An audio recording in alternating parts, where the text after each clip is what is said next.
Step 4. The background. When you are working with acrylic paint, it is always a good idea to start by painting everything in the back and then slowly start working your way forward. Because with acrylic paint, you can cover up other acrylic paint. So if you accidentally go onto something, you don't have to worry about it if you're working back to front. Start by mixing your paint color, or multiple colors if you need it, on your plate. In my picture, specifically, I'm starting with the sky, and then I move on to the water. Again, I'm going back to front. Important things to notice here in my painting of the sky. I am using a large flat brush because I am trying to paint a larger area quickly because I'm using the blending technique and I want it to slowly blend and go to a lighter shade of blue. In order for this to work, the paint has to be wet. So if I'm using a small brush, it's going to dry too quickly before I can finish. My goal for this picture is to match my reference photo.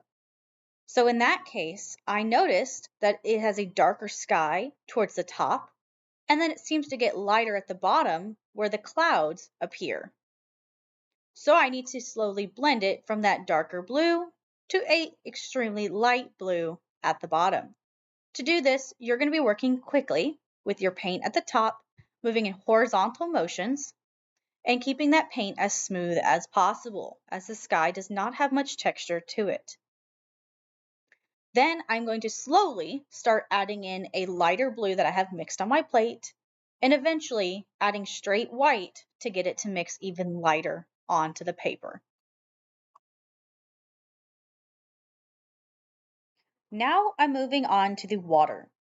Notice that before I start painting, my paint palette or plate has all the colors I'm going to need for this section ready. I don't have to mix any more paint while I'm in the middle of painting my picture. This is important, especially for the techniques that need wet paint in order to work. If you're having to stop and mix paint in the middle, it's going to dry on you. The water has the same effect as the sky, except it might have a few waves if your picture has a wavy ocean. My picture is very smooth, so I'm going to paint it with the same technique of blending and going from a darker color to a little bit of a lighter color in places. Don't worry about it if you have to paint a little bit on top of another object that is further in the front. That is why we work from the back and slowly work our way to the front with objects. After finishing the water in my picture, I took a second look at my artwork. I didn't think the sky matched the fluffiness that I saw in the clouds of my reference photo. So I'm going to go back and I'm going to paint the clouds again. To get the texture of the clouds, I'm going to be using a small flat brush and gently tapping with the side of the brush, that way I don't ruin the end of it, to kind of make that fluffy look to it so it's not perfect. Also, notice that on my plate, I still have some light blue. You could also use a light gray if you would like, but I'm using this light blue as a shadow in the clouds.